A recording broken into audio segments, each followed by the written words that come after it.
retention of any company in our sector. That's hundreds of companies. The highest level of retention. Mr. Schultz, there are time limits here. Senator Cassidy. I defer to Senator Brown. Thank you, Mr. Chair, Ranking Member. I think this is an interesting discussion because I recently come from the world of building a business over 37 years, and I've been clear when it comes to unions, they are so important in today's world, vis-a-vis large public companies, multinationals. How would you have any countervailing clout unless you didn't have an effective union? I think this is interesting because the restaurant business, I think currently has maybe 3 to 4% of it unionized. And one of the reasons, since I had a small business for 17 years, 15 employees before it grew. And the best avoidance of a union is to treat your employees like family, pay good wages, have good benefits. You do that, you're probably never going to have a union knocking at your door. But we're talking about an industry here that through COVID went through one of the most traumatic events any small enterprise or business has gone through. This is not a small enterprise or business, but it's in a business. It's got a high fatality rate due to the nature of it.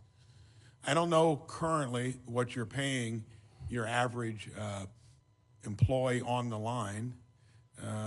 That's going to be the first question, and then what the average pay of senior, middle management, senior management would be. I always thought it was good, as long as you're earning equity in whatever you're doing, that you probably be reasonable there. Don't pull in with a Maserati and all of that. I'd love to know where you're at on that wage stratification first. Thank you, Senator. The average wage is $17.50. That's higher than the minimum wage of every state in America. With benefits, and the majority of our people take the benefits, that's at $27 an hour. 65% of our managers across the country were baristas, and all in, the manager's salary is about $80,000. Very good. And then do you have a stratum of management above that? Is a district manager, regional manager, and I think what we're most proud of is that the majority of people who are managing stores, managing districts, managing regions, started out in our stores. We have hundreds, maybe thousands of beautiful stories that our partners have shared with us about what Starbucks has done for them and their families as a result of the benefits that we created. And those benefits were not created because there was a union. Those were created because of the decisions. And I think that's important to note. But I think what you represent here is a watershed case because you're large. You generally get large because you're successful along the way. And we've got to be careful because I'm going to pivot to something the other side of the aisle has proposed, is like the PRO Act. And again, I'm probably the most outspoken Republican on the benefit of unions. But you got to be careful where they go. If they're going into the gig economy, into the independent contractors, which is the next chapter on some of this, that will stifle entrepreneurialism. When you look at, if you are large, you shouldn't necessarily be held to account unless there are things that you're doing to impede the law in terms of unionizing. You've already made that point that you don't think you've been doing it. All I'm saying, this is important because this will have a ripple effect way beyond your business. And the one thing we can't have is to suffocate what's made this country great, and that is that you do not necessarily have to wrestle with a union if you do all the things that are good for your employees to begin with. Can you honestly say that you've done that throughout the history of your company, and that I know you have mobility? It sounds like several different ways you can grow. You have no mobility unless you're growing as a company, but have you honestly done that? Yes, we have, sir, and I wonder if I could just give you one prime example that I think the committee should understand. You know, during COVID, as you said, the restaurant industry was really plummeted. I mean, we had it very, very tough. We had thousands of Starbucks stores closed. Many of our peers started cutting benefits during COVID. Starbucks did not cut one benefit during COVID, and we paid every single partner during COVID with no exception.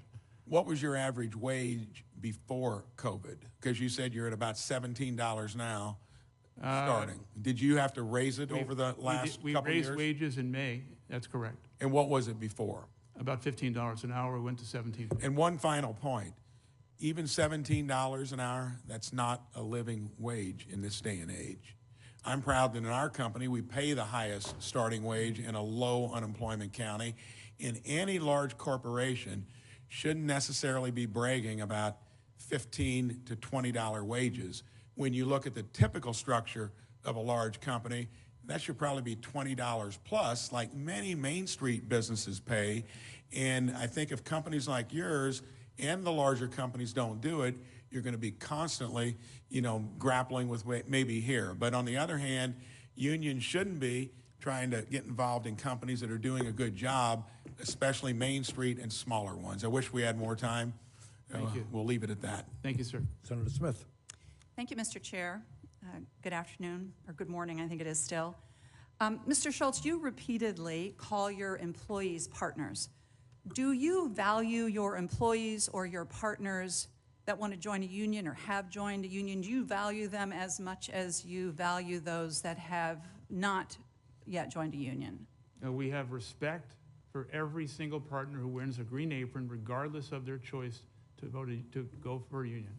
So yesterday, I had the opportunity to meet with some unionized Starbucks workers from Minnesota, Gracie and Elizabeth, and they tell me that Starbucks is cutting their weekly hours. They estimate that they're losing $4 an hour in wages because the company won't allow them in unionized stores to access credit card tipping when that's available to workers in non-unionized shops. And they tell me that they are simultaneously understaffed in their stores and unable to get enough hours to pay their bills. If these folks are your partners, why are you treating them differently than the non-unionized workers? When we raised wages in May, my understanding was that under the law, we did not have the unilateral right to provide those benefits to partners who were involved in collective bargaining. And that is why. So you have said that several times during this meeting. You've said that you cannot legally provide these benefits without bargaining over them, but you know, I'm sure, that the union has specifically stated in this letter, July 15th, 2022, that they waived any objection to bargaining on this. It says in the letter, to this end, the union hereby waives any objection that we might have to Starbucks providing union represented employees with any wage or benefit improvements provided to unrepresented employees. So I don't think this, I just think you're wrong. Oh, let me try and explain. There are an array of wages and benefits that need to be negotiated in the collective bargaining process. It would not be proper to take one piece of the puzzle out of the negotiating process, since the people who have joined the union have decided that they want to negotiate a contract. It is our preference and our right to negotiate that contract fairly and objectively, but not in piecemeal. Yep. So I think that the way the law reads is that there is an exception to that requirement to negotiate when the employees make a clear and unmistakable waiver to bargaining. But let me ask you about this, because the first Minnesota store union was certified over 320 days ago, and no meaningful bargaining has happened since then, though there have been some meetings. Do you know how long those meetings have been in Minnesota? I'm not involved in any of the meetings. So the Minnesota folks tell me that those negotiation sessions have not lasted longer than 6 minutes. So that seems to me, sir, as a failure to negotiate in good faith. From my understanding, in many of the meetings that we've showed up to have face-to-face meetings, the other side has decided to put on a Zoom or a Teams, and then we decide, and we've told them up front, that we will not negotiate unless the meeting is in person and we know who's in the room. And so we have left those meetings as a result of the fact that we could not preserve the privacy and the integrity of a face-to-face meeting.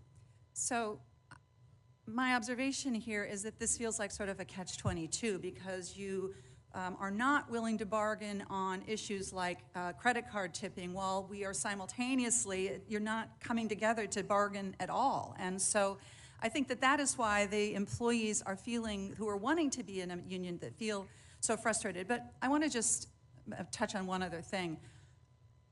I've been listening really closely to you today, and I also come from the private sector, had my own company at one time before I moved into the public sector, and I've been really struck by your focus on what an excellent company you are.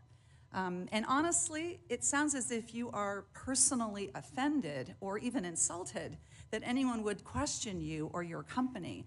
And it seems as if you feel that only bad companies should be unionized, that there's something nefarious about a company that is done something bad and therefore they need to be unionized, and that Starbucks doesn't need a union because you are a good company. But I think, Mr. Schultz, that is not your decision to make. And I believe that there is an inherent value in coming together to organize that would address this imbalance of power that I think the many, many Starbucks Senator, you're partners right. You're, sitting behind you and in Minnesota feel. I mean, you're a billionaire, and they are your employees. The imbalance of power is extreme, and that is why people want to come together to form a union. Senator, I agree with you that I do not have who can vote for a union or not, but I am the chairman, I am the CEO of the company, or I was the CEO of the company, and I have the preference and the right to communicate to our people about what it is we believe is right for Starbucks. And I want to repeat, 99% of the 250,000 want a direct relationship with the company. The last thing you said, and it's been said many times by the chairman, I just want to make a point of that. This monarch of billionaire, let's just get at that, okay? I grew up in federally subsidized housing. Let me finish.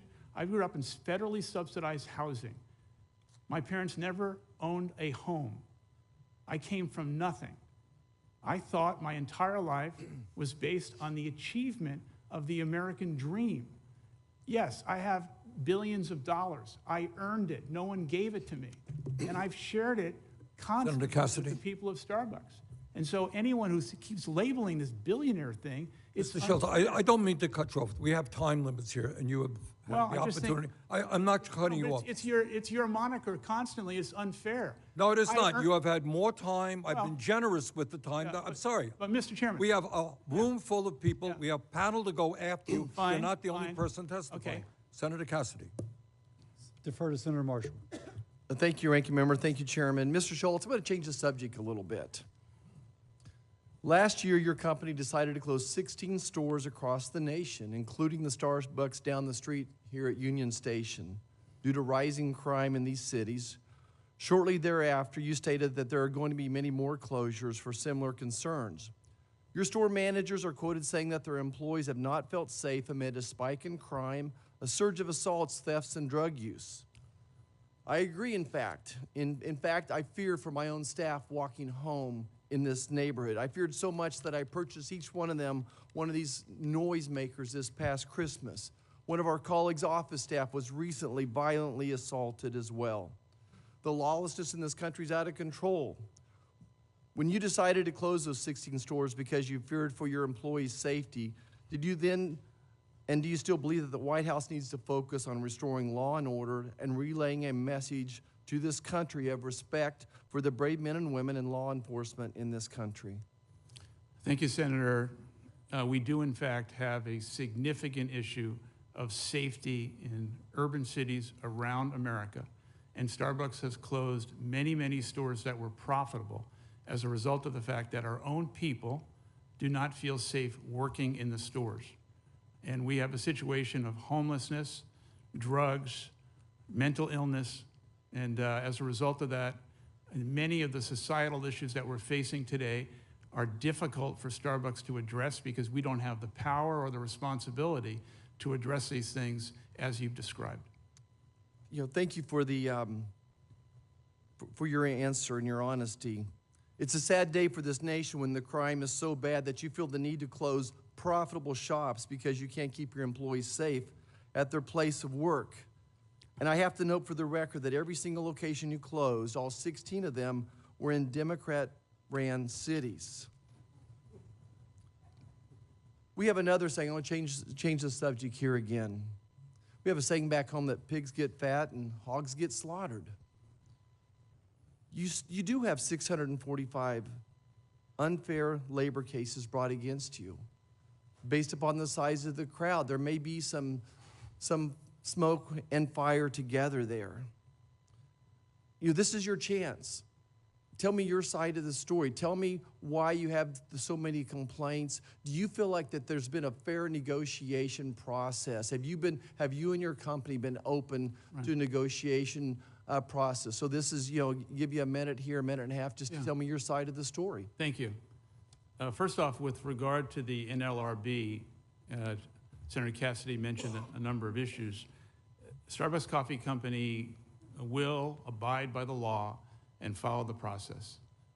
I hope the committee does investigate many of the things that are going on within the NLRB and the courage of the whistleblower to come forward with regard to the allegations that she has, that she wants to discuss with the committee.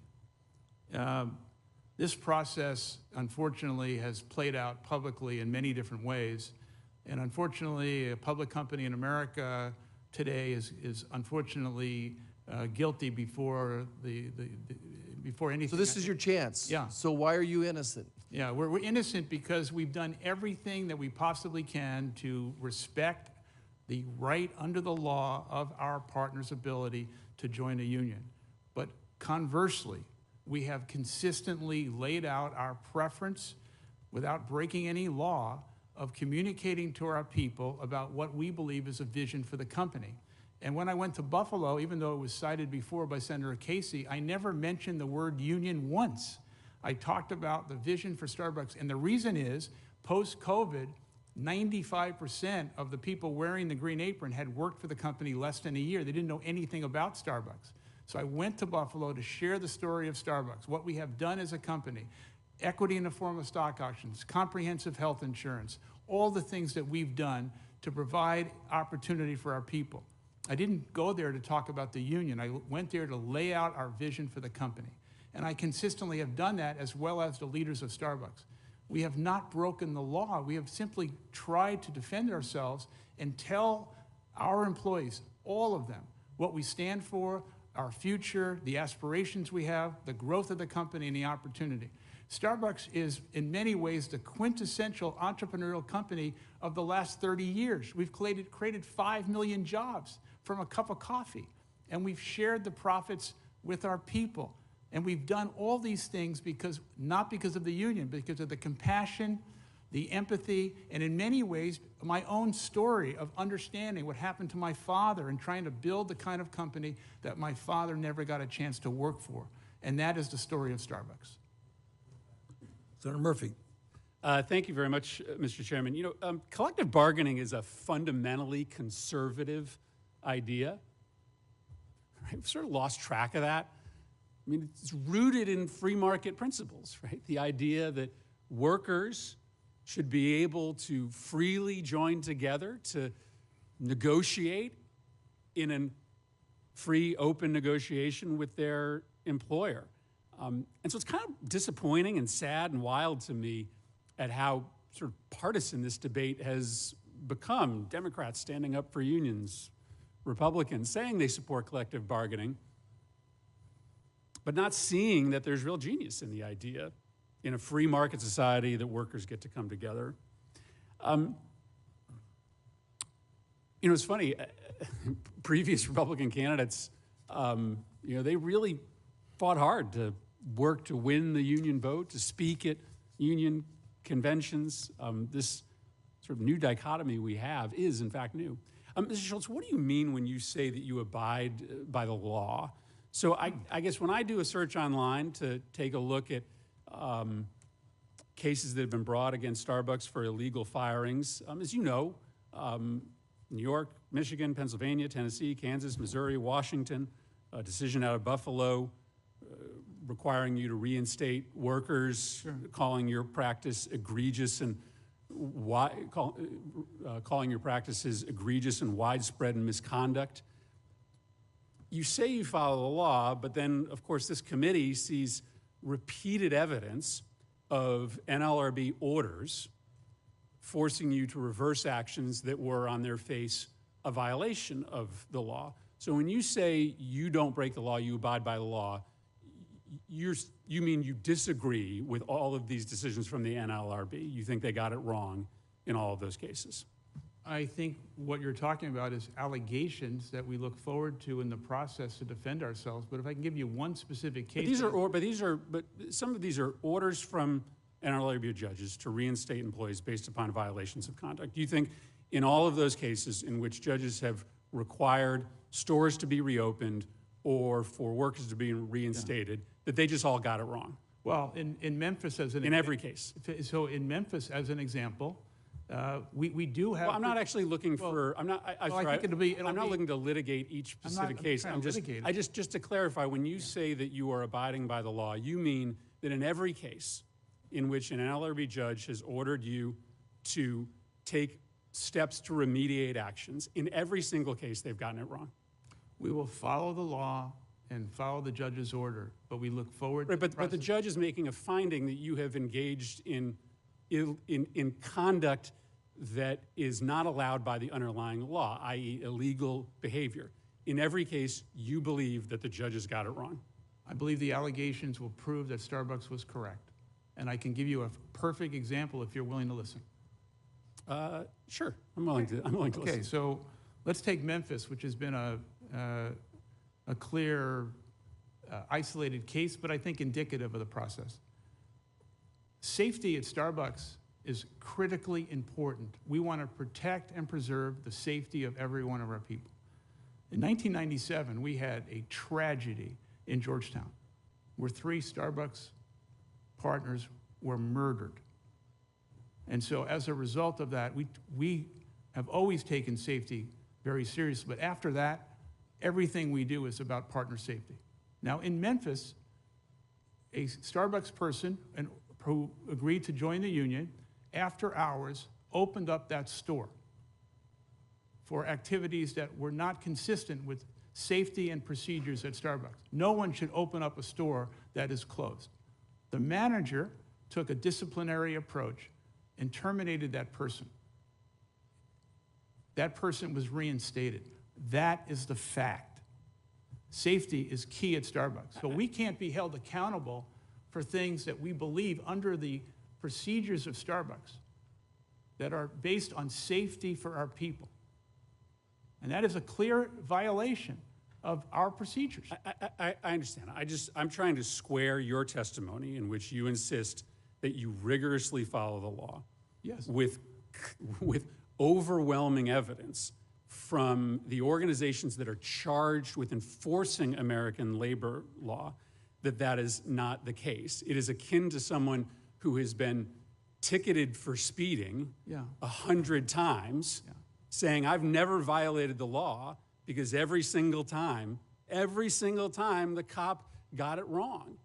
That would not be a believable contention if someone was to make that before the committee.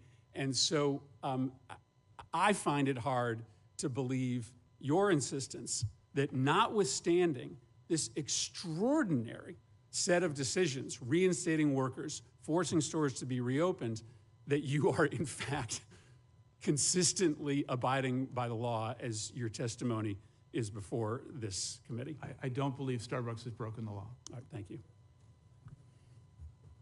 Senator Cassidy. Let me just make a couple of observations relative to what has been said on the other side of the aisle of the dais.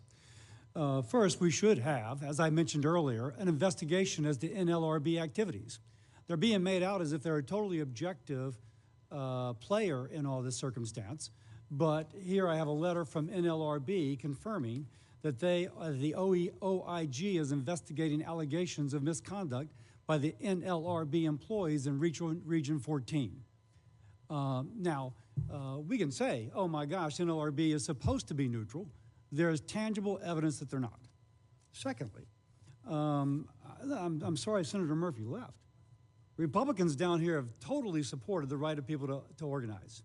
I'll also point out that it was Republicans who were standing up for the trade unions when his first week of his presidency, Joe Biden canceled the Keystone XL pipeline.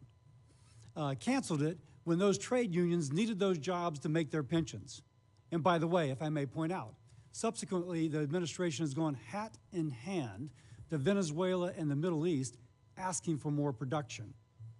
If they had not canceled that pipeline, that oil would now be coming down to the state of Louisiana, employing more workers in my state, refining that oil in the most environmentally sensitive way. So I kind of stand by our side. Mr. Schultz, let's explore a little bit. There's this impression that the unionization effort has occurred organically. But you mentioned earlier, and I think I have some facts here, that the person in Buffalo was making $69,000 a year when she went to work for the store and began to organize. I think that's called salting, but it wasn't as if there's this organic, let's just all come together and unionize. No, workers of the world unite. It was, no, somebody was paid to go in there and create an environment where 4 out of 6 people might do it. I don't know if that was the 4 out of 6 union. Any comments upon this person getting paid by the union when she came to your store in an attempt to organize it? Well, if that's not a nefarious act, I don't know what is. Yeah, it does seem just a little bit inorganic. Yeah.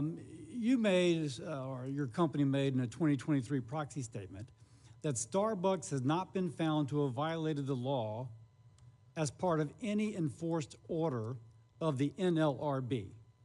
Now, Senator Murphy suggested that you are guilty because you've been charged, and yet you're pointing out that you've not been found to violate the law. Will you kind of reconcile those two statements? That is correct. We have not been found guilty of any violation. These are allegations. We look forward to the process that Congress has set up, and I think we will avail ourselves that these will be proven not true. Now, I just made the point, I forget if I requested this, but I would like to enter to the record the letter from NLRB confirming that they are being investigated for NLRB employees' misconduct in Region 14. Without objection. Do you have any comments upon what I feel is to be the politicalization of NLRB? From your perspective, is that a real thing? I don't really have any comment on that. I hope the committee will look closely at it. Okay. Now, there's been a lot made that contracts have not yet been achieved, so-called first contracts. I have something here from a Bloomberg report that it took, on average, 465 days for first contracts in a variety of industries to be achieved. More than a half took more than a full year or to sign. It's being argued that you're not negotiating in good faith because you have not yet achieved the contract. And yet that seems to be consistent with the pattern of how these first contracts come about. Is there any statement you'd like to make on that? I think that's true. As I said earlier, we've shown up about 85 times to have a face-to-face meeting. We've tried to set up 365 additional meetings, and we are very clear. We're ready and able to have face-to-face negotiations, and we will do so at a moment's notice. Now, NLRB's General Counsel, Jennifer Abruzzo, found that you had violated federal labor law by refusing to bargain if some attended over Zoom. I didn't realize it was a law that you had to be able to go over Zoom, but any comment upon Ms. Abruzzo, who some have found to be an advocate for unions in terms of this particular finding? I think, I've been in business for many, many years. Face-to-face meetings, negotiations, collaborative sessions, they're all better to be had than anything that is on Zoom. Is there a law that says that you have to do it over Zoom if one party chooses to go over Zoom? I've never heard of that law, sir. Okay. I haven't heard of it either. I yield. Senator Hassan. I'm happy to yield to Senator Markey for a minute, and then I'll follow up after him if that works. Senator Markey. Thank you, Mr. Chairman, and thank you for this important hearing. And Mr. Schultz, it's good of you to show up, but then again, you face little choice. It's disappointing to me that it took such a long time and required the threat of a subpoena for you to appear before this committee. And it's frankly disrespectful to your hundreds of thousands of employees, but we do appreciate you finally appearing here. All across America, workers are saying that they've had enough.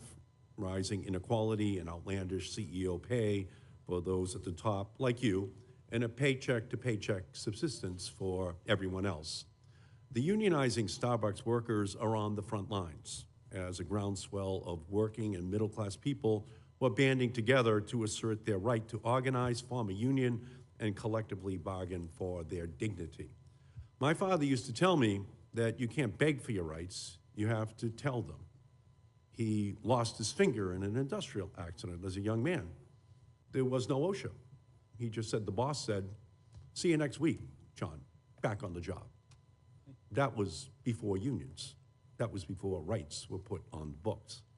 And ultimately, that's what Starbucks workers are doing. Workers in Buffalo are the spark that's lit the fire of organizing its locations across the country, including 15 Starbucks locations in Massachusetts. The American people are watching.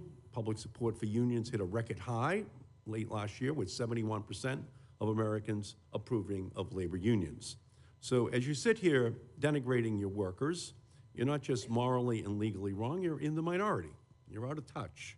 Union busting is disgusting. I got the chance this week to meet with Caitlin, who is a Starbucks employee from Gardner, Massachusetts. Like you, Caitlin cares deeply about Starbucks. She originally started working for the company in 2006 and came back to rejoin Starbucks in 2021. When she came back, she saw Starbucks similar to how you describe it in your testimony, a company that had lost its way. She saw a company that now only cared about money at the expense of the health and well-being of its workers. So to help save the Starbucks she once knew and loved, Caitlin and her co-workers formed a union. They wanted to revive a wayward company, make your company better. But you vilify Caitlin and her colleagues for caring. You demonize them for participating in their fundamental right to organize. And worse, you and your company set out to punish Caitlin and her colleagues, withholding benefits and raises, cutting hours, and purposefully understaffing to harm their most dedicated partners. So when you give us 10 pages of testimony extolling the benefits that Starbucks offers its employees, that's not what I see. I see Caitlin. I see you squeezing the people who have made you rich with blatant disregard for the law, perhaps because you think if you can hire the lawyers and pay the union-busting consulting firms, you can get away with violating other people's rights, with disregarding their dignity, and with silencing working people in America. But here's the thing.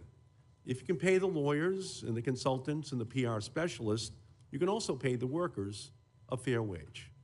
So you say that your father was unfairly fired after he was injured on the job.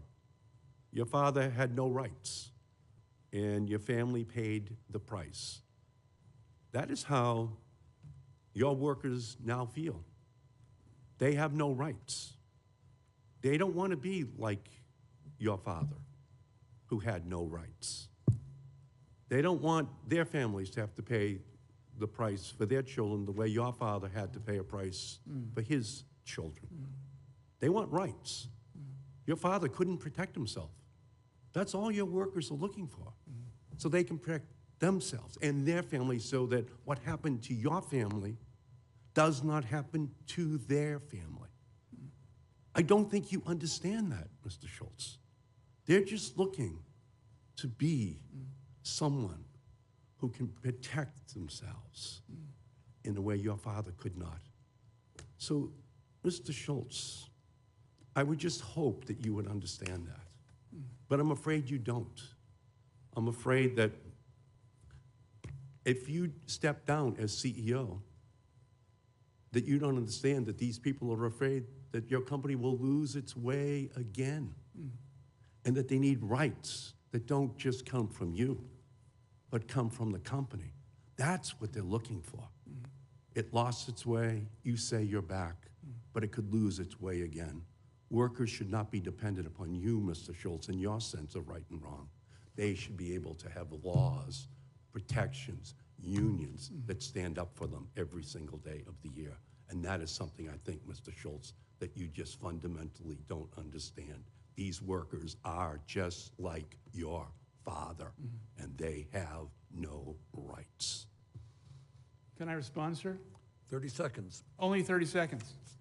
I need more time for that. Well, I'm sorry, that's You all. bring up my Every father. member here is. Bring up my father. You don't understand, sir.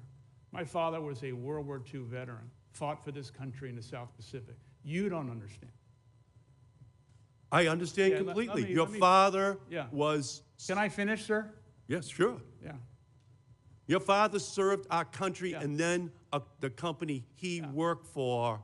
Can I respond, Chairman? Yes, please. Okay. I don't understand. Let me ask you a question, since you cited the union as the answer. Is there a union contract that you personally are aware of that provides comprehensive health insurance, equity in the form of stock option, free college tuition? Is there at $17.50 and an average of $27 with benefits? Are you aware of a union contract? Sir, answer the question. Of a union contract that has those benefits, sir? Mr. Schultz. Are you aware? Mr. Schultz, here's your testimony. I'm Looking asking back, you a question. looking back, Oh, it is- Mr. it- Mr. looking Schultz. back, it is Asking you a clear question. to prior to my return last April, the company had lost its I way. asked you a That it had question. fallen under the dangerous influence I of Wall asked you a Street simple question, just like you short-termism asked me. that I had always tried I to. asked you a question, sir. Sir. You don't understand. Your testimony says that your own company lost its way, and it will lose its way again unless there's a Okay. union there In a to make Senator it Hassan, accountable. thank you. And Senator in a Hassan. post-COVID environment, many All right, companies Mr. have Schultz, tremendous Mr. difficulty. Schultz. Senator Hassan, please. You don't understand. Thank you, Mr. Chairman. And I want to thank you for holding this hearing today to discuss reports of illegal union busting at Starbucks locations across the country. So in New England alone, there are 19 unionized Starbucks stores, and a total of 8 unfair labor practice violations have been filed by the workers' union. So it is absolutely critical that we hold companies accountable when they fail to comply with federal labor law. Mr. Schultz, I am seriously concerned by reports that Starbucks is coercing and retaliating against workers for exercising their rights to organize. For example, by unjustly firing workers who are involved in union organizing, conducting surveillance of union organizers, and reducing their work hours. Until 2 weeks ago, you were the CEO of Starbucks, and you continue to be a member of the board of directors as well as a major shareholder. So, what I want to know is this. I know that Senator Casey asked you about reports that Starbucks was surveilling workers who were engaged in organizing. Do you have any knowledge that such surveillance took place? I had no knowledge of that, sir. Who decided to move these workers to other locations, the workers who were engaged in organizing, or to reduce their hours or fire them? I'm unaware of that. So you had no participation in decisions about moving workers who were engaged in organizing? I had no involvement in any specific issue that regards the union in a district or a store, no. Were you or your successor involved in any of these decisions? I'm just asking again. No, no. Mr. Schultz, the National Labor Relations Board has filed over 80 complaints against Starbucks for this kind of activity that I just asked you about. Starbucks leadership really needs to end these practices. You've said you don't know anything about them. You've also, as you discussed with Senator Markey, indicated in the past that you came back because you felt the company had lost its way. So I will just add my my concern about these reports of these activities and urge you as a board member to take action to make sure that the rights of workers who are engaged in organizing activity are protected. Now, as you know, the National Labor Relations Act requires an employer to bargain collectively with its employees' union representatives. It has been more than 450 days since the first Starbucks union was established, yet there has been little evidence of good faith negotiations between Starbucks and its union. The delay is truly unacceptable. As CEO of Starbucks, what exactly did you do to move union negotiations along in a timely way? We said consistently, Senator, that we are prepared to have collective bargaining sessions when they are face-to-face, and we are ready, willing, and able. Well, the record to date is unacceptable, 450 days. What will you do as someone who continues to serve on the company's board of directors to remedy the situation? We want to have these meetings. We've scheduled 85. We've been to 85. We've tried to schedule 365, and we're ready to do that. And my understanding is that on multiple occasions after you schedule them, the company cancels them at the last minute. And I would suggest to you that that is not acceptable. The facts really do speak for themselves on this issue. Starbucks is an outlier here, so you need to quickly shift course and negotiate with your unionized workers. Earlier this month, this committee heard from labor leaders about employers across the country who partner with unions to achieve better outcomes for their companies and the economy.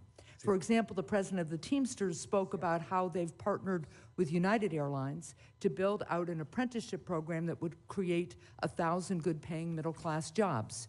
Knowing that other large companies successfully collaborate with unions, why has Starbucks not done more to collaborate with its workers' unions?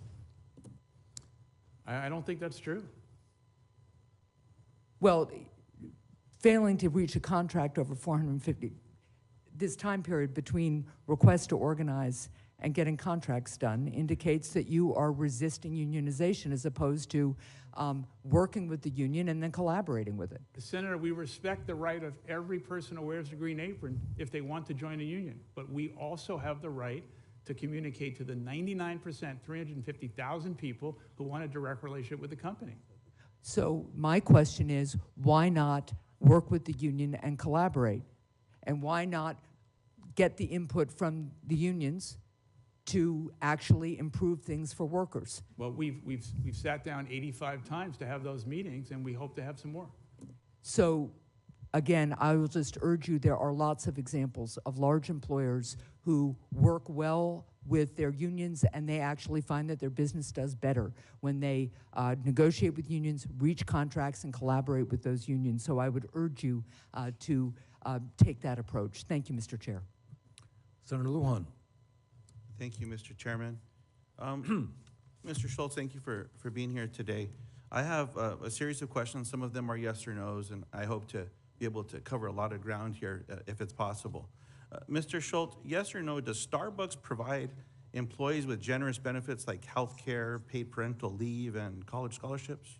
Yes, And you're proud that Starbucks does that? very proud. I understand that part-time employees need to work at least 240 hours over the course of 3 consecutive months, or roughly 20 hours a week, to be eligible for those benefits. Is that true? I'm not sure that's correct, sir. I'd have to get back to you. I don't think that's correct. I don't want to ask one of your lawyers. I believe that to be true. Okay. I see a lot of head nodding from employees behind you. But nonetheless, I can submit a question to the record so that you can definitively say yes or no to that. Mr. Schultz, what happens if workers' hours fall below a threshold, as I suggested? Are you able to answer that question to their benefits? I think their benefits would be in question, and the manager would try and get their schedule up so they don't lose their benefits. So I understand that Starbucks has a widespread pattern of reducing worker hours in stores that have unionized. After conversations with constituents from New Mexico, that's what I've learned. And why does Starbucks reduce workers' hours at unionized stores? I'm not aware we do that, sir. Mr. Schultz, you announced in May 2022 that the company would raise pay and double training hours at its more than 10,000 corporate-owned stores, but you said that these changes and others would not apply to unionized stores or stores where workers had filed for union elections. Mr. Schultz, yes or no, did you say this? Yes, my understanding was that we were not allowed under the law to provide benefits unilaterally to stores and partners that were involved in unions. Was there a finding at the NLRB along these lines as well, I'm unaware of that. related to that statement? I'm unaware of that. And yes or no, do you claim that Starbucks cannot make changes to benefits without good faith collective bargaining? That is my understanding. The National Labor Relations Board requires an employer and the union to bargain in good faith about wages, hours, and other terms of employment until they agree on a labor contract, not after. Are you familiar with that? Yes? And yes or no, just so that I understand correctly, is it true that Starbucks can hold shareholder meetings virtually, but it refuses to allow some union members to join bargaining negotiations virtually, even if other members are present? That's correct. The reason that I asked the question about the reduction in hours, Mr. Schultz, is I certainly commend and appreciate what decisions were made about respecting employees, about valuing employees as well. What concerns me is practices that have been shared with me where a reduction in hours, where an employee maybe once worked full-time, 36 hours or so, but then hours were changed at that property for whatever reasons. I'll suggest that I believe it's because of unionization, and I look forward to getting your response there. But then the employees, I'm told, have to be on call or made available if Starbucks decides to add a shift or something. Is that true? Sir, I'm unaware of a specific store or situation in New Mexico. I'm sorry. I'm not asking about a specific store. Yeah. Starbucks across the country, in many properties, has reduced hours of employees. That's a fact. Is that correct? For union workers? For anyone. They've reduced hours. We adjust the schedule based on our business. When someone hours are reduced, if it's for business, does Starbucks have a policy where that employee has to make themselves available if Starbucks decides to call them back in for a shift that they're not scheduled for? Your head nod indicates a yes. I believe the answer would be yes. Let me try and answer that. The manager and the assistant manager works very closely with the people in the store to adjust hours to accommodate people's work-life balance as much as we possibly can. Okay, well, that's not my understanding. I'd be happy to submit something into the record. Okay. My concern is this.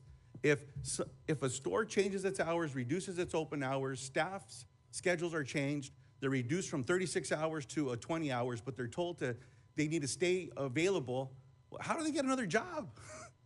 If they can't get another job and they're trying to go to school or do something to broaden whatever they're doing in their lives, but then a policy is put in place that says, no, we're going to reduce your hours and you have to stay on call, whether it's a manager or not. That's a Starbucks policy. I just hope with all of this, that's not a policy. Well, we'd be happy to pull you in to visit with folks from New Mexico and review some of those areas as well that I've been taught from others. So I look forward to that as well. But I hope that can be done here in all of this. Look, there's a lot of interest. There's cameras outside and all the rest. Mr. Schultz, this company started in a strong way with what it did with its anchor stores out in Seattle and around Washington. You know, there's the NLRB case where they got closed, and there's allegations that they've got to open up again, or I don't know, and they're being appealed. So I don't want to get into all of that stuff.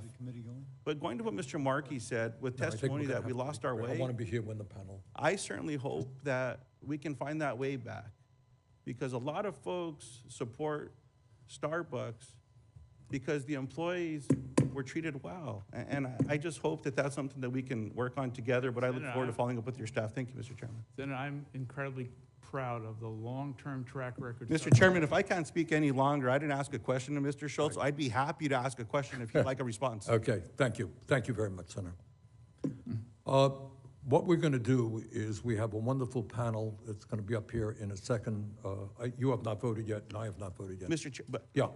Just for 30 seconds, can I be recognized to submit a letter into the record from the Albuquerque store that sent it to Mr. Schultz? Without objection. Let me conclude this session with Mr. Schultz in saying that we are looking at a situation where one side has all the money, has all the power, has all the consultants, can hire and fire at will. We're looking at another side where workers are making not very good wages, wages that were forced up, as I understand it, by the threat of unionization, so that you now have a $15 an hour minimum wage. We're looking at a situation that Senator Lujan just mentioned. You know, we're in a lovely room here. This is one world. Out there in the real world, whether it's Seattle or Vermont or wherever it is, people are given arbitrary schedules as to when they can and cannot get to work. Sometimes they're working 20 hours a week, sometimes they're working 30 hours a week. Hard to build a budget around that. But at the end of the day, this hearing is not about my best-selling book. It's not about Venezuela. And it's a good book. People should read it. But the issue is pretty simple. Workers have a right to join a union. In hundreds of shops that you control, workers have voted to join a union. There is zero union contracts. What I am not only asking you, I am urging you, is do not only the right thing, do what is legal. Sit down. Now, you've said you're prepared to sit down face to face. Is that what I heard? Yes. Do it. Sit down in the next 2 weeks, come back to us and tell us the success that you've had in finally negotiating a first contract. That is my hope. And with that, Do I get to say a statement? you do. Yes. And I would also say this hearing is about how we should have a neutral process by which NLRB is making not a thumb on the scale on the side of one side or the other, but in which they are attempting to have a neutral process. And this committee should be investigating the allegations that we have a confirmation that OIG is investigating, that there are NLRB employees who are doing precisely that. Now, we, on this side of the aisle, firmly defend the ability of people to unionize, and we have promoted policies much more favorable for unions, for example, Keystone XL Pipeline, and it absolutely has to do with the administration's desire to buy oil from Venezuela than from Canada. Why in the world that would be, I don't know. And employing American workers and American trade unions, why that would be, I don't know. But nonetheless, that's their call and that's not mine. But we should not, in this committee, presume that someone is guilty before we have done our own independent evaluation, particularly because it would depend upon an evaluation by NLRB, which we happen to know right now is under investigation for being biased. NLB is not under investigation for anything. All right, with that, Their employees are. Mr. Their Schultz, employees thank are. you very much for being with us. We are going to recess for 10 minutes, and then we're going to have a very excellent panel joining us. Thank you.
He fired at Starbucks.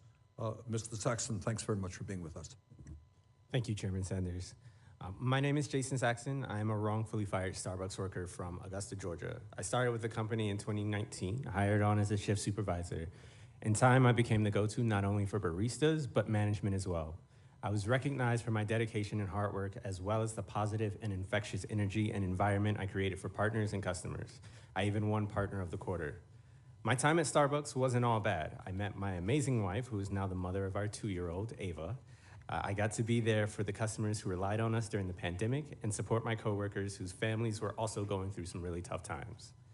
Being a disabled veteran with osteoarthritis of the spine from my time in the Coast Guard, I felt it was my duty to serve my country again, in order to make my workplace more equitable, but also so that my work family could have what they needed to survive. We faced many failed and broken systems working at Starbucks when we began to organize a union. We saw that Starbucks had failed at honoring its stated mission and values, so we chose to live up to them in challenging the status quo.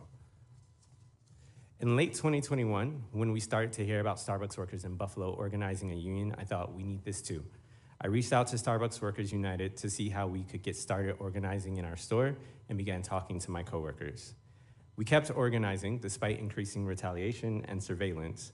The company sent higher-up managers to our store, and it felt like it was just to surveil us. The regional director, who drove down from Atlanta, was in our store regularly with the district manager. We were disciplined for minor things that happened in the store, like being written up for being 2 minutes late, which had never happened before. Terminations increased too. A partner who experienced sexual harassment from one of our managers was terminated after reporting it. They held captive audience meetings. They called them one-on-ones for us to have all of the facts, but the partners were outnumbered every time. In these meetings, partners were being threatened with losing their benefits if they joined the union, which made them feel intimidated and scared. In February 2022, we heard about the Memphis 7, a high-profile case of retaliation and termination against a group of mostly workers of color. Their firing had a chilling effect on me and my coworkers as we saw the company betraying the very values and mission that these Memphis workers were upholding. Despite our fears, we were inspired by the courage and power of the Memphis 7 and filed for our election a month later in March 2022. A week after we filed, they replaced a sympathetic store manager, but it backfired as more people got on board with the union. In April, our store won our election by a landslide, 26-5, despite all of the threats and intimidation. Starbucks retaliation and union busting ramped up even more after we won our election. We were constantly being watched, and managers listened in on our conversations through our headsets. Store hours were constantly changing, and hours kept getting cut. People were fired right on the shop floor. They fired 7 of our union members. 2 of them were shift supervisors. 2 partners requested medical and maternity leave. Management refused to sign off on their leave, and they were terminated. Several people quit, including my wife. Some of us were told that we should look for another job. In July, I led a 2-day unfair labor practice strike and delivered our demands. A month later, I was fired for supposedly being disruptive. I did not receive any write-up or discipline, and there was no investigation. I was fired after organizing like so many union leaders across the country. I have filed an unfair labor practice charge with the NLRB seeking to be reinstated at Starbucks.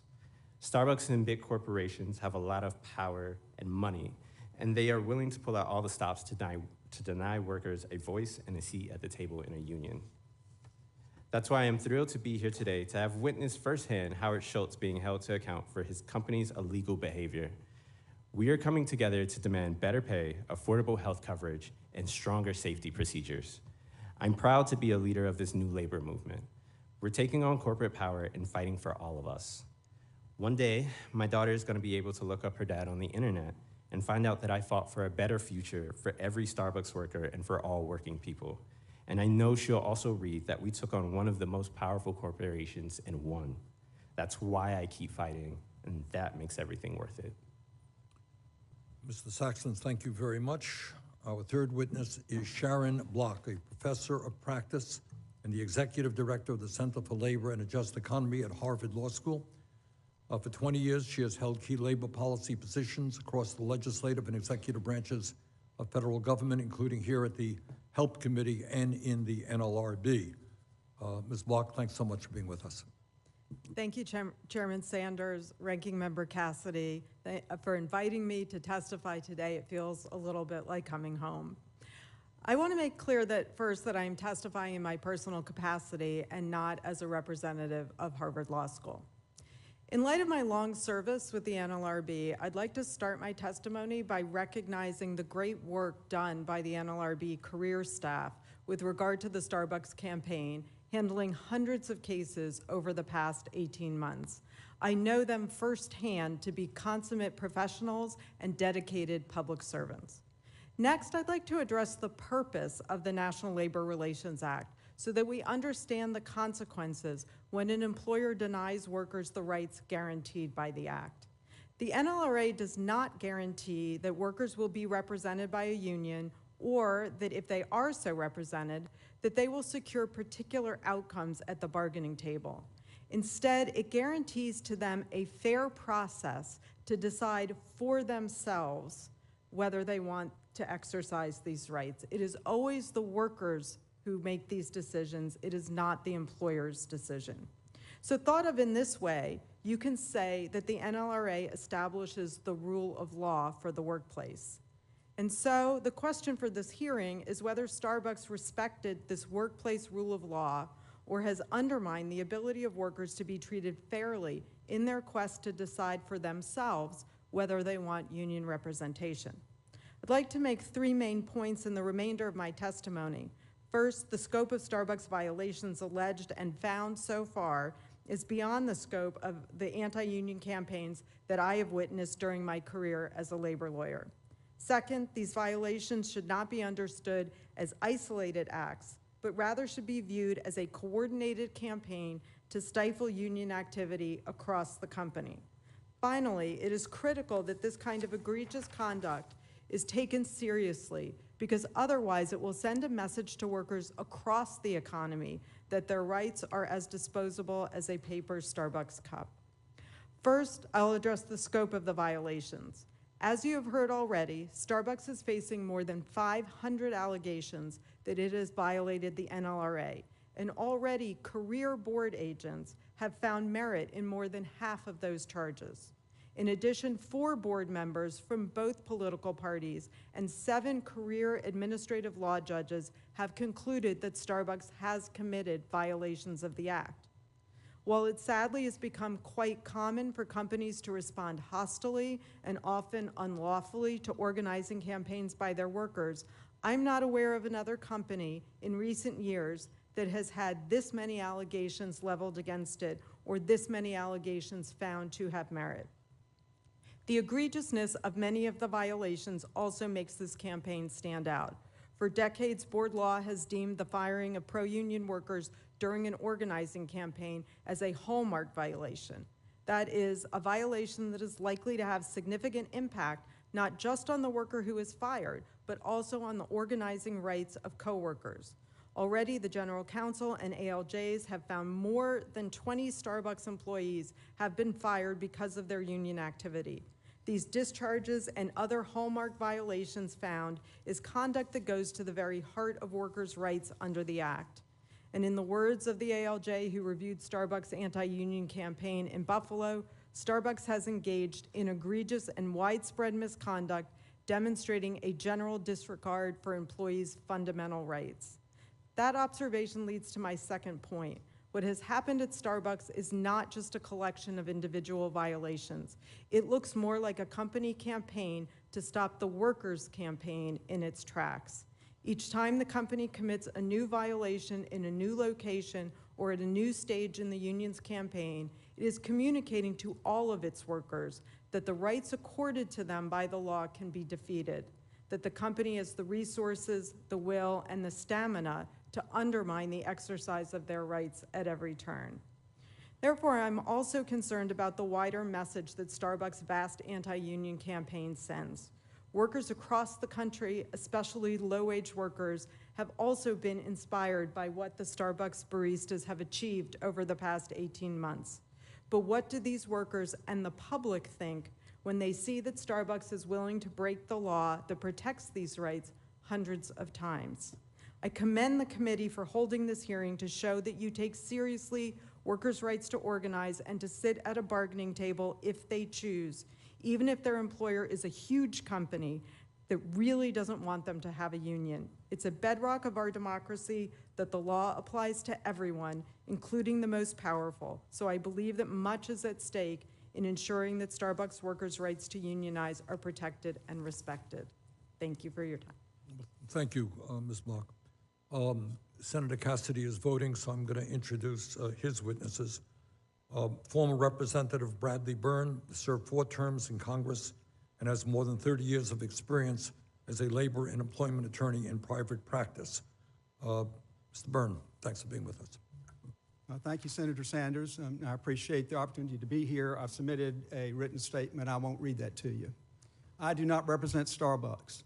I do not have a position about whether they have or have not committed unfair labor practice violations. I do not have a position on whether they should or should not be organized. I believe that it's up to the workers, and I trust the wisdom of the workers at the Starbucks stores to make those decisions in appropriately conducted elections. I'm here because I represent a whistleblower, a longtime employee, professional employee at the National Labor Relations Board, who has come forward to the Inspector General of the National Labor Relations Board with information that there have been significant irregularities, violations of the neutrality of the organization of the agency during at least one such election. Now, why does that matter? The process that we follow in these elections is very important because, as the previous speaker said, it's to make sure that the employees make a free and uncoerced decision. It's not to protect the management of the company, it's not to protect the union, and it's certainly not to protect the NLRB. The NLRB is required to conduct what we call laboratory conditions from the time a petition is filed until the time you have an election. That means you've got to make sure that the voting environment is free, that there isn't any coercion, and most especially in this case, that the NLRB isn't putting its finger down on one side or the other. They shouldn't favor the employer, they shouldn't favor the union. They should be professional and neutral in all cases. And in my experience, the vast majority of the employees of the NLRB do exactly that. Unfortunately, we know that in at least one case that was violated. It was violated egregiously, and a hearing officer found 4 different violations. Now, here's the problem with all that. If you do something that challenges the integrity of the process, you've challenged the integrity of the vote. And if you challenge the integrity of the vote, you've challenged the integrity of the entire system. Because remember, it's there to give the employees the final decision, not the company, and certainly not the union. So what I would like for this committee to do is to use its oversight authority, which is considerable, to look into what happened, not just in this one case, but to determine if there is a pattern in practice at the NLRB of violating their neutrality obligation. And if there is a pattern in practice, is that pattern in practice being directed from people in higher echelons of the agency?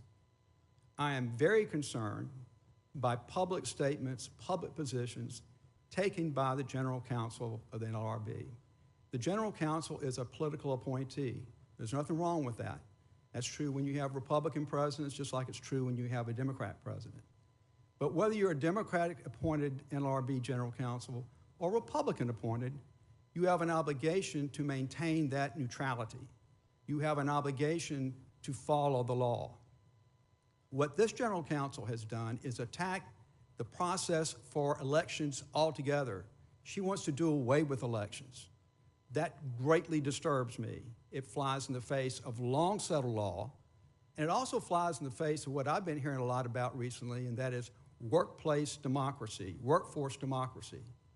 Well, if we believe in workplace democracy, we ought to give employees the right to vote as to whether or not they want a union. If they do, as they have done in some of these Starbucks elections, that's the law. They get to have a union represent them. But in many cases, they vote no. In the vast majority of cases where I represent an employer representation election, the employees chose not to have a union represent them. Fine. Whichever way they vote is good. But they ought to have the right to hear both sides of the story which they won't have if they don't have an election. And they ought to have the ability to walk into a secret place and cast a secret vote so that no one is coercing them to vote whichever way they want to vote. So I asked this committee and the Congress to look at this very carefully because of the seriousness of the situation. It should be all of our concern that we make sure that we have true integrity in these elections so that the result is final and fair. I thank you for the opportunity to be here and I look forward to your questions. Mr. Byrne, thank you very much. Rachel Gressler is a senior research fellow in economics at the Heritage Foundation. She previously served as a senior economist at the Joint Economic Committee of Congress. Ms. Gressler, thanks very much for being with us. Good morning, good afternoon, and thank you for the opportunity to be here. Is your mic on? Yes. Okay, hold it close. Thank you for the opportunity to be here today. First, I want to recognize the important role that unions have played in U.S. history in securing important worker safety protections, just wages, and giving workers a previously unheard voice. Many of the things that unions fought for are now protected by law, and the globally competitive economy has empowered individual workers and ultimately weakened unions' advantages.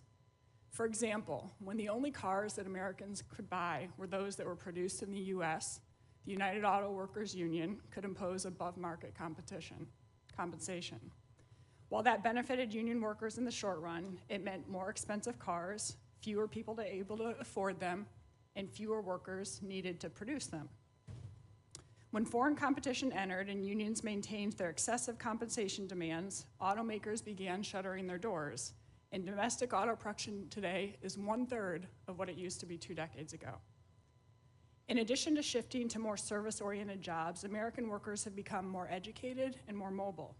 The average worker changes jobs 12 times throughout their career, which means pensions built on decades of service are less desirable. And rigid pay scales may work for 9-to-5 jobs where everybody produces 20 widgets a day, but few jobs today are so routine, and most workers want to be paid based on what they contribute. Consequently, union advantages have been waning. Since 2007, non-union wages have increased 56%, while union wages have increased only 41%. And union pensions have recklessly promised $677 billion in pension benefits that they haven't set aside to pay. Instead of adapting to provide new services that workers value, unions have turned to political force and inciting animosity. Depicting company management as 12-foot diseased rats is dehumanizing and destructive. Most people want to be part of a team, not a battle. In fact, positive workplace relationships are the biggest indicator of employee satisfaction. Most people also don't want their money taken to pay for things that they don't value. But many unions spend more money on politics than they do representing workers. A recent study found that only 16% of teachers' union dues go to the local union that bargains on their behalf. The rest goes to the state and the national unions that spend a lot of that money on politics. Unionization hit an all-time low of 10.1% last year. And in part, that's because employers can be more responsive and accommodating to workers' desires without a union dictating what they can and can't do. Instead of wooing workers, unions are trying to forcibly reverse their decline through laws that would take away workers' privacy, their secret ballot elections, their right to work without paying a union, and the ability to be their own boss. But instead of forcing workers into one-size-fits-all unions, alternative worker organizations could benefit more workers. For example, Major League Sports bargain collectively for some things, but players are able to negotiate their own salaries. Professional organizations like the Freelancers Union provide educational services, and they bring workers together to pool benefits. And worker choice models would allow more workers who want to be in a union to have that option while not forcing anybody who doesn't want to be in the union. The Employees' Right Act would secure fundamental rights like privacy, secret ballot elections. It would elevate the voices and the opportunities of union and non-union workers alike. And it would also protect the livelihoods of 59 million Americans who participate in independent work. It would also preserve the small business franchise model. The recent shortage of workers and a longer-term decline in labor force participation is troubling for the economy and civil society. To help more people find meaningful and productive work, policymakers should expand apprenticeship opportunities, enable more portable benefits, and end unnecessary regulations that prevent employers from offering more flexible and generous benefits. Additionally, it is the NLRB's job, not Congress's, to investigate unfair labor practices and to render consistent and impartial decisions. It's also the NLRB's job to oversee fair elections and to protect workers' and employers' free speech rights. I don't know about specific unfair labor practice charges at Starbucks or any of the roughly 18,000 unfair labor practices filed with the NLRB last year, but I do know from my work advocating for workplace flexibility that Starbucks has been a leader in expanding benefits like paid family leave and providing college tuition and high starting wages. The fact that their turnover rate is less than half the industry average suggests that they're doing something right. Running a business and attracting and retaining workers isn't easy, and employers shouldn't have to fear congressional harassment if they don't want a union coming between them and their workers. Thank you. Thank you very much. Let me begin my questioning with Ms. Carter and Mr. Saxton. You have heard, I suspect, Mr. Schultz saying that he obeys the law. He respects the right of workers to organize if that is what he wants. Starbucks does not engage in union busting. Ms. Carter, what is your observation about that? My observation is that that is not my experience while working in a store that was unionizing. Thank you for your question, Chairman. So, you know, we were forced to go through multiple captive audience meetings in our store, and our store was the only one to stay open throughout the entirety of the pandemic. Unfortunately, because of a captive audience meeting, a member of management who traveled to our store from, I don't know where, I had never met them before, gave multiple partners COVID in this meeting, and we had to shut down for 5 days. Now, that's a little bit of union busting and outside experiences, but kind of crazy to go through. Did workers have any option about whether or not they would undergo this meeting with the Starbucks executive? We were scheduled for that meeting, and it actually was our very first one, so we weren't told at this point in time that we didn't have to attend. So it was very much not an option. Okay. Let me get to Mr. Saxton. You heard what Mr. Schultz said. What do you think? Thank you for your question, Senator. That hasn't been my experience. In my store, when we filed, they fired our store manager. He was a very well-liked store manager. He actually helped in our organizing effort once he was fired. After that, you know, they brought in an interim store manager and a store manager team to make our store more efficient. That making our store more efficient resulted in us constantly coming into work with everything moved around. So every single day we had to relearn where everything was. With that, the interim store manager would take notes about what she would hear or see on the floor, and she'd write down partners' names. We didn't find out until after we had our election that those people the names that she had written down, were going to be written up and or fired. So, what I'm hearing from you is you didn't quite accept Mr. Schultz's view that he has not engaged in anti-union activity. They have definitely engaged in anti-union activity. Let me get to Ms. Block. If I heard you correctly, I think you indicated that what you are seeing at Starbucks is unprecedented, and that in modern history, and that what Starbucks is doing is also sending a signal to the corporate world that, in a sense, if they can get away with this, other corporations can as well. Am I right on that? Yes, I think that's a fair interpretation of how this campaign may be perceived. And in my mind, most importantly, among other low-wage workers that work for large corporations that have the resources to engage in this kind of drawn-out, long litigation over their activity during an organizing campaign. What is the purpose, do you think, of these long, never-ending efforts on the part of companies? Why do they do that? I mean, I try not to speculate on other people's motives, but, you know, I am concerned that we are seeing now fewer petitions being filed by other Starbucks employees. There can be lots of reasons for that, so I think, you know, time will tell. But, you know, as other witnesses and as other members of the committee have indicated, there is necessarily a huge power imbalance between workers and the company. And so there's this ability to play things out over a long time just exacerbates that kind of power imbalance. Senator Cassidy. Thank you, Mr. Chairman. Mr. Byrne, you represent a constituent of mine who's bravely provided information to the NLRB Inspector General of misconduct that she witnessed during the representation election at a Starbucks in Overland, Kansas. And specifically, a hearing officer found there was substantial disparity between the communications the region shared with Starbucks and the communications the region shared with the union. What makes this an issue? Well, you're supposed to be neutral. And so if you're having communications with the union about an issue, you need to have communications with management as well. And if you're not having that even communication, then clearly you're favoring one side over the other. Now, some of the communications seem to me fairly benign, but again, I'm not a lawyer.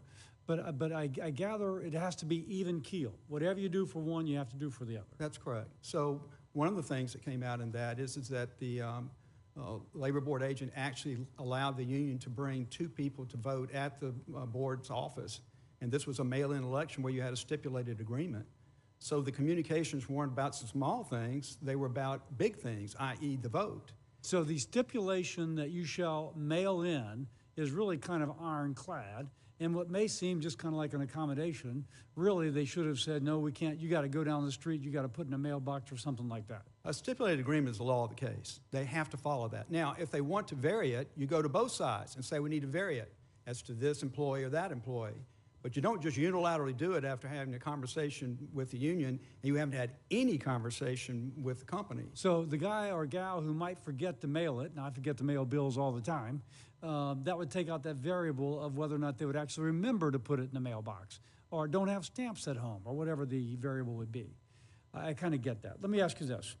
Can you tell us about records brought forward by your client that implicates a pattern and practice that the union received accommodations by NLRB in other regions, not just Kansas?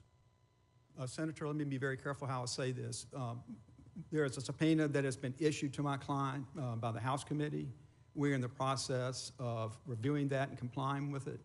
I can say, without going into the details of it, that there are documents in there that would indicate that the sort of thing that happened at this one particular election has happened in other elections as well. So there is a basis to determine whether or not there has been a pattern in practice, not just in Starbucks cases, although the House subpoena was limited to Starbucks cases. But if it's happened in Starbucks cases, is it happening in other cases across the country? Let me ask you this.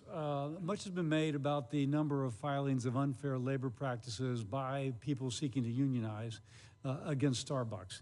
And yet NLRB, in a letter that I submitted for the record earlier, or I'm sorry, in other documents, has stated that over half of unfair labor practices are dismissed or withdrawn. As a labor lawyer, can you speak to the tactical use of unfair labor practice complaints in an organizing campaign? In my experience, the union files unfair labor practice charges, multiple unfair labor practice charges in every election. And it's part of their strategy for handling it. And as you said, the vast majority of them are thrown out. They don't even get to the point of having a hearing because they didn't have any basis in the first place. So it's a pattern that the union follows to try to intimidate the employer and try to eat up the time in the election. Ms. Gressler, Republicans made it pretty clear that we support the right to unionize. But you point out that the labor laws we have are like sometimes 100 years old. and yet you promote some reforms that would modernize it, if you will. And you mentioned, for example, Major League Baseball, special case, but in which merit actually dictates wages along with the baseline of benefits. Can you just quickly summarize some other things that if we were to come together on a bipartisan basis, you would recommend that we do to help people who seek to unionize, but to update the whole concept? Yeah, and there I think the focus has to be on the workers and their choices. And so they may choose to have an organizational structure that allows them to pull together and say these certain benefits are important to all of us and we want to have the same level of them, but there are other things that we want to be able to negotiate more flexibly. And that could also happen across a big company that has multiple different stores in different states that is facing different conditions. And I think the importance there is letting the workers have the choice to do that.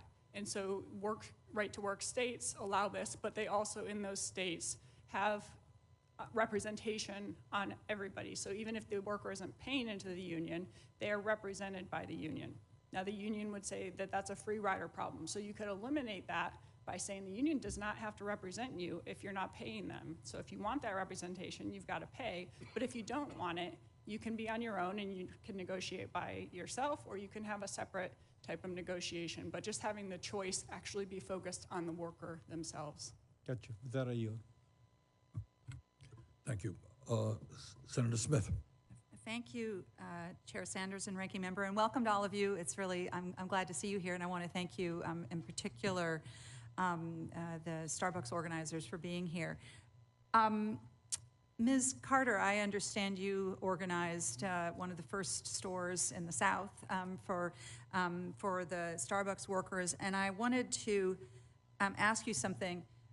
Mr. Schultz talked repeatedly this morning about this partner relationship that he says that he has with his employees, and I'm just wondering, from your experience, how do you have a partnership with hundreds of thousands of people, and when you were doing the organizing in your, when you were doing your organizing, like, what did you find? Why were people wanting to be part of a bargaining unit? Thank you so much for your question, Senator. So it's about the rules and regulations that are in place and how we are actually able to service the customer. Right. Throughout COVID, we really saw a decline in maintenance in our stores. We really saw a decline in upkeep. And frankly, when you report these concerns to your manager, it just really feels like you're talking sometimes to a wall, as if you're just not getting any response. So that was a huge catalyst to why we wanted to organize, but also just the wages and rent rising in our state. It's just not something that worked for us, and also benefits are just too expensive for us to actually be able to use. So rather than forego a paycheck, we just choose not to have health insurance. So those are a lot of the reasons why we chose to organize. And I'll say Howard Schultz does not feel like a partner to me as well. Thank you.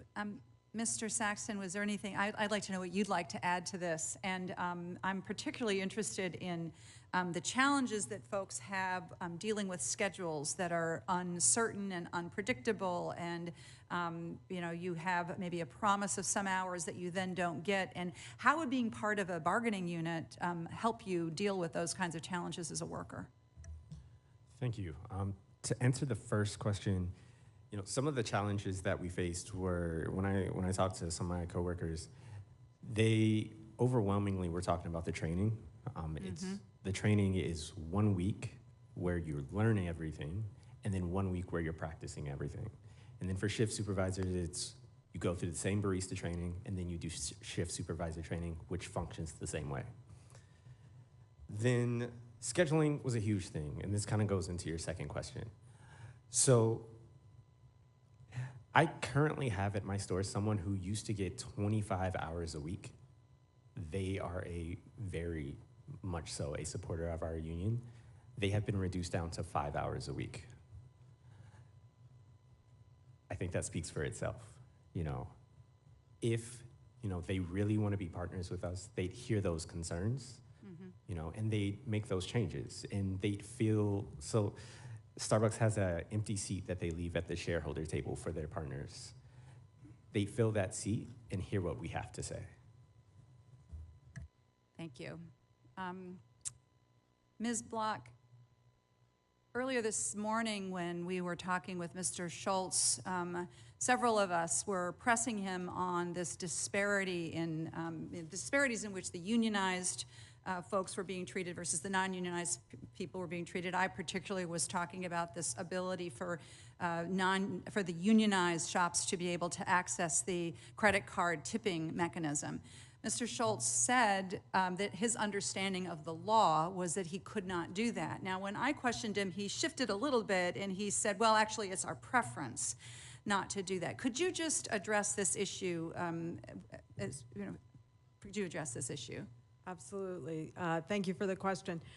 So I think as Mr. Schultz eventually was sort of circling around, once the union waived its right to bargain over those particular benefits, right, it would not have been unlawful for Starbucks, at least what I can tell from the information that's become public, would not have been unlawful for Starbucks to grant those benefits to the stores that had unionized. But there's another dimension too in the allegations that in fact withholding those benefits was itself an unfair labor practice.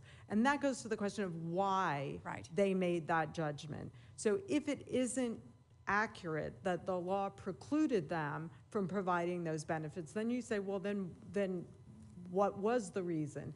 And if the reason for withholding those benefits was to retaliate against workers for having a union, to intimidate them in how they exercise that right, then that crosses the line from just not being accurate sense of the law to being an unfair labor practice. And so that's the question that will now be before the board.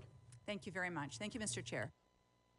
Thank you, Senator Smith. Just a few more questions. Recently, Starbucks raised their minimum wage, I suspect, in response to union organizing. But tell me, and certainly it's not just people working in Starbucks, what's it like to try to get by on $15 an hour or $16 an hour, number one? And number two, picking up on Senator Smith's question about scheduling, do people know if they're gonna have 40 hours or 30 hours or 20 hours? If I go to work, how many hours am I gonna be working in a week? Ms. Carter? Or? Thank you for your question, Chairman Sanders. So to address your first question, $15 an hour is not enough to pay bills and actually survive in this world today as we know it. We often struggle. One of the main things I hear from my partners is I can't pay my light bill and put gas in my car at the same time, or I can't put gas in my car at the same time and get groceries. So just imagine having to ration the most important things that you need to survive day in and day out. Another point that I'm really glad you brought up is the hour requirement in order to obtain benefits. In my 4 years at the company, I've never had a problem qualifying for benefits until now suddenly. I actually just was taken off of Starbucks benefit policies because I have not been scheduled the appropriate hours or anywhere close to my availability for the better part of Explain that to the world out here. What does that mean? Yeah, so basically. So if I am your supervisor, I can reduce your work week. And because I've reduced your work week, you now lose your benefits? Is that what you're saying? Yes, sir. We have an hour requirement per week. It's 20 hours per week. The threshold was lowered due to COVID. However, that has now since, I believe, been removed. Because of that, my hours were cut basically since around a little bit before Christmas last year.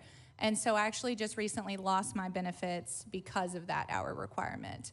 Having your benefits tied to your hours when you don't get to determine the hours you work is doesn't really seem conducive, in my opinion. All right, let me go to Mr. Saxton.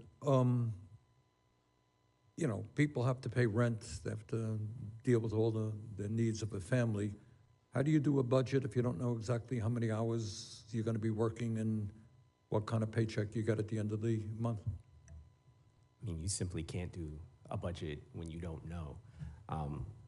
Like I said, there is a partner at my store whose hours went down from 25 to 5. They've now had to get a second job. Even with that, the scheduling around their second job, and with Starbucks, how do you have a second job if you just don't know? Starbucks puts out its new schedule every 3 weeks. So 1 week you can have 25. The next week you could have 10. The week after that you could have 15. That's theoretical. Is that common? Does that really happen? That is very common. That is very common. So how do you know if you're going to be able to pay your rent if you got 10 hours? You get a second job, you do DoorDash, which many of my partners in my store have had to do. All right, tell me about healthcare. I don't want to misquote Mr. Schultz, but he talked something about comprehensive health benefits. When I hear that, I think that people have universal health care, that they can walk in the doctor, not have to take out their credit card, or what's going on with healthcare? Ms. Carter, or Mr. Saxon, jump in. So with healthcare, I actually had healthcare with Starbucks. I had myself, my wife, and my daughter covered. The thing about the coverage is it's offered in tiers. So there's like the gold, silver, and bronze. These tiers, you still have to pay your copay. You still have to take out your card when you go to the doctor. How much is copay, out of curiosity, or does it depend on the? It depends on the level that you pick. Okay. So would I be correct in assuming that if I'm working 10 hours a week, well, first, if I work 10 hours a week or 15 hours a week, I don't get that benefit. Is that correct? Correct. All right. And if I'm working 20 hours a week, I'm not making enough money to pay the co-payment or the premium, right? Correct. You want to elaborate on this? Doesn't sound like maybe it's quite the comprehensive benefit that It's Mr. not Schultz. very comprehensive at all. So with every wage increase, they increase how much you have to pay into the health insurance. So that means more of your check is coming out for subpar health insurance that doesn't cover everything. So I have been reduced to going back to just the VA. Besides my firing, I've had to go back to the VA to get things that Starbucks health insurance would not cover.